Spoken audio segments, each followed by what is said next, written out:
ನಮಸ್ತೆ. ಈ ಚಿಕ್ಕ ಚಿಕ್ಕ 10 ಶ್ಲೋಕಗಳನ್ನು ನಿಮ್ಮ ಮಕ್ಕಳು 2 ವರ್ಷ ಇರುವಾಗಲೇ ದಿನಕ್ಕೆ ಒಂದು ಬಾರಿಯಾದರೂ ಅವರಿಗೆ ಸ್ಕೂಲಿಗೆ ಹೋಗುವವರೆಗೂ ಹೇಳಿಕೊಡಿ. ಅವರ ಬುದ್ಧಿಶಕ್ತಿ ಹೆಚ್ಚುತ್ತದೆ, ನೆನಪಿನ ಶಕ್ತಿ ಹೆಚ್ಚುತ್ತದೆ. ನೋಡಿ, ಎಷ್ಟು ಸೊಗಸಾದ ಚಿಕ್ಕ ಚಿಕ್ಕವಾದ ಈ ಶ್ಲೋಕಗಳು ಅರ್ಥಪೂರ್ಣವಾಗಿವೆ ಮತ್ತು ಅವರ ನಾಲಿಗೆಯೂ ಸಹ ಚೆನ್ನಾಗಿ ತಿರುಗುತ್ತದೆ. ಶಾಲೆಗೆ ಹೋದಾಗ ಚೆನ್ನಾಗಿ ಅವರು ಕಲಿಯುತ್ತಾರೆ. ನೋಡಿ, ಮೊದಲಿಗೆ ಯಾವ ವಿಘ್ನವೂ ಬಾರದಂತೆ ನಾವು ಗಣೇಶನನ್ನು ನೆನೆಯೋಣ. ವಕ್ರತುಂಡ ಮಹಾಕಾಯ ಸೂರ್ಯಕೋಟಿ ಸಮಪ್ರಭ ನಿರ್ವಿಘ್ನಂ ಕುರು ಮೇ ದೇವ ಸರ್ವಕಾರ್ಯೇಷು ಸರ್ವದಾ. ಅರ್ಥ: ಗಣೇಶ ದೇವರೇ, ನನ್ನ ಎಲ್ಲ ಕೆಲಸಗಳು ಯಾವುದೇ ವಿಘ್ನವಿಲ್ಲದೆ ನೆರವೇರಲಿ ಎಂದು ಪ್ರಾರ್ಥಿಸೋಣ. ಎರಡನೆಯದಾಗಿ ಸರಸ್ವತಿಯನ್ನು ಪ್ರಾರ್ಥಿಸೋಣ. ಸರಸ್ವತಿ ನಮಸ್ತುಭ್ಯಂ ವರದೆ ಕಾಮರೂಪಿಣಿ ವಿದ್ಯಾರಂಭಂ ಕರಿಷ್ಯಾಮಿ ಸಿದ್ಧಿರ್ಭವತು ಮೇ ಸದಾ. ಓ ಸರಸ್ವತಿ ದೇವಿ, ನಾನು ವಿದ್ಯಾಭ್ಯಾಸ ಆರಂಭಿಸುತ್ತಿದ್ದೇನೆ. ಸದಾ ಯಶಸ್ಸು ದೊರಕಲಿ ನನಗೆ ಸರಸ್ವತಿ ಎಂದು ಪ್ರಾರ್ಥನೆ ಹೇಳಿಕೊಡೋಣ.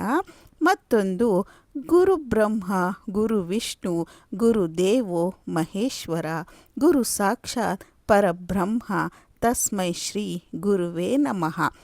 ಇದರ ಅರ್ಥ: ಗುರು ಬ್ರಹ್ಮ ವಿಷ್ಣು ಶಿವನಂತೆ ಮಹಾನ್ ಆ ಗುರುಗಳಿಗೆ ನಾವು ನಮಸ್ಕಾರ ಮಾಡೋಣ, ಗೌರವವನ್ನು ಕೊಡೋಣ ಅಂತ ಮಕ್ಕಳಿಗೆ ಹೇಳಿಕೊಡೋಣ. ಮತ್ತೊಂದು, ಕೃಷ್ಣಾಯ ವಾಸುದೇವಾಯ ಹರಯೇ ಪರಂಮೃತನೇ ಪುಣತ ಕ್ಲೇಶನಾಶಾಯ ಗೋವಿಂದಾಯ ನಮೋ ನಮಃ. ಇದರ ಅರ್ಥ: ಭಕ್ತರ ಕಷ್ಟಗಳನ್ನು ದೂರ ಮಾಡುವ ಶ್ರೀಕೃಷ್ಣನಿಗೆ ನಮಸ್ಕಾರ. ಕೃಷ್ಣಾಯ ವಾಸುದೇವಾಯ ಹರಯೇ ಪರಂಮೃತನೇ ಪ್ರಣತ ಕ್ಲೇಶನಾಶಾಯ ಗೋವಿಂದಾಯ ನಮೋ ನಮಃ. ಭಕ್ತರ ಕಷ್ಟಗಳನ್ನು ದೂರ ಮಾಡುವ ಶ್ರೀಕೃಷ್ಣನಿಗೆ ನಮಸ್ಕಾರ.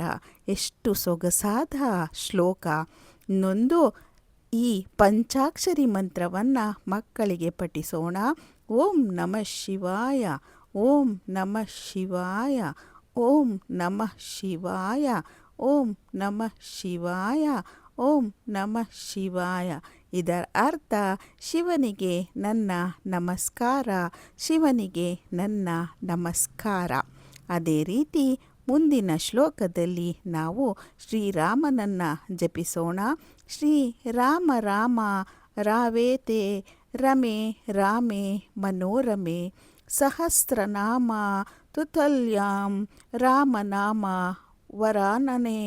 ಅರ್ಥ: ರಾಮನ ಹೆಸರು 1000 ಹೆಸರಿಗೂ ಸಮ, ಅಂದರೆ ಅಷ್ಟು ಪುಣ್ಯ ದೊರಕುತ್ತದೆ ನಮಗೆ ಒಮ್ಮೆ ರಾಮನನ್ನು ಕರೆದರೆ. ರಾಮ ತುಂಬ ಶ್ರೇಷ್ಠವಾದ ವ್ಯಕ್ತಿ, ಅಯೋಧ್ಯ ಪುರುಷ ಅಂತಲೂ ಅವನನ್ನು ಕರೀತಾರೆ. ರಾಮ ರಾಮ ರಾವೇತಿ, ಇದನ್ನು ಮಕ್ಕಳಿಗೆ ಹೇಳೋಣ. ಅದೇ ರೀತಿ ನಾವು ಊಟ ಮಾಡುವಾಗ ಅನ್ನಪೂರ್ಣೆಯನ್ನು ನೆನೆಯೋಣ. ಅನ್ನಪೂರ್ಣೆ ಸದಾಪೂರ್ಣೆ ಶಂಕರ ಪ್ರಾಣವಲ್ಲಭೆ ಜ್ಞಾನವೈರಾಗ್ಯ ಸಿದ್ಧಾರ್ಥಂ ಭಿಕ್ಷಾಂದೇಹಿ ಚ ಪಾರ್ವತಿ.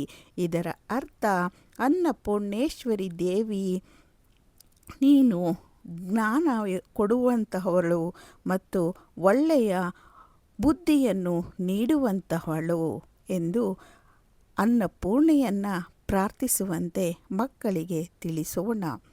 ಮತ್ತೊಮ್ಮೆ ದೀಪದ ನಾವು ಈ ಶ್ಲೋಕವನ್ನು ಮಕ್ಕಳಿಗೆ ಪಠಿಸೋಣ.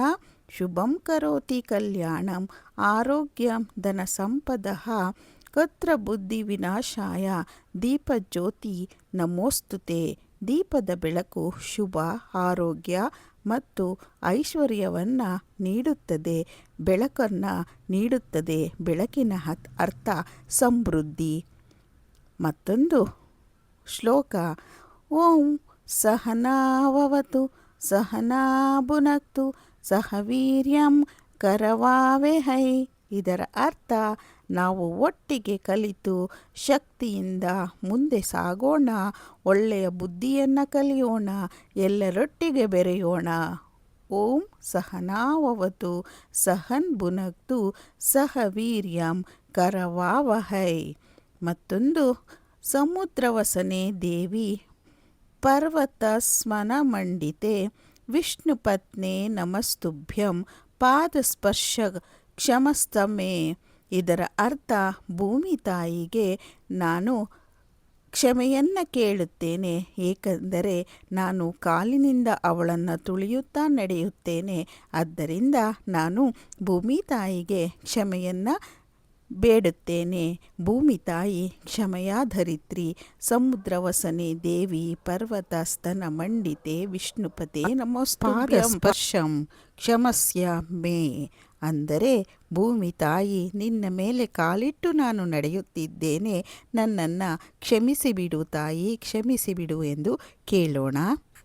ಈ ರೀತಿ ಸಣ್ಣ ಸಣ್ಣದಾದ ಅರ್ಥಪೂರ್ಣವಾದ ಶ್ಲೋಕಗಳನ್ನು ಮಕ್ಕಳಿಗೆ ಕಲಿಸುವುದರಿಂದ ಅವರಿಗೂ ಸಹ ನಮ್ಮ ಹಿಂದೂ ಸಂಪ್ರದಾಯದ ಮೇಲೆ ಭಕ್ತಿ, ಭಾವ, ಗೌರವ ಬೆಳೆಯುತ್ತದೆ.